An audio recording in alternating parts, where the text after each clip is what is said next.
There's been a lot of focus on the rising importance of Sub-Saharan Africa as the shift in power to emerging markets continues.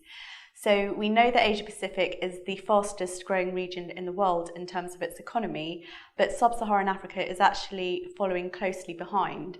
And Euromonitor predicts that real GDP growth on average this year will be 5.3% for the region as a whole.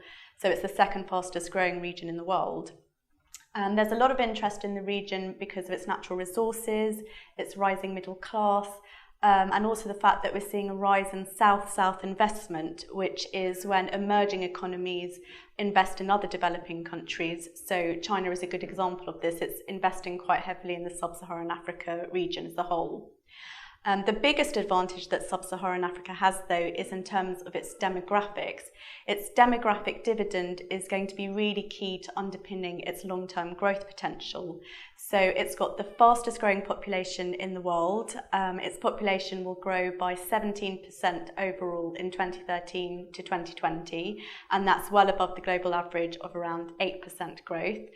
So this is really important because it means a growing pool of labour in contrast to the ageing population trends that we're seeing in many advanced economies. So they're battling shrinking labour forces. Euromonitor predicts that the total population of Sub-Saharan Africa will exceed 1 billion by 2020, so that's a huge pool of labour.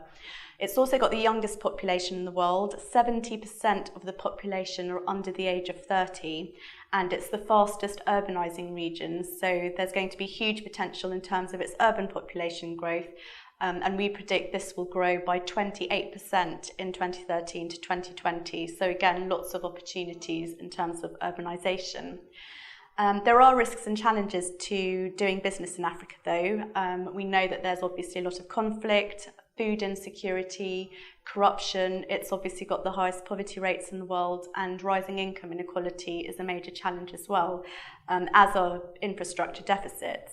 The biggest challenge for governments will be to create enough jobs for this growing pool of young labourers. So if job creation doesn't keep up with the demand in terms of the pace of economic growth, then we may well see social unrest in the future.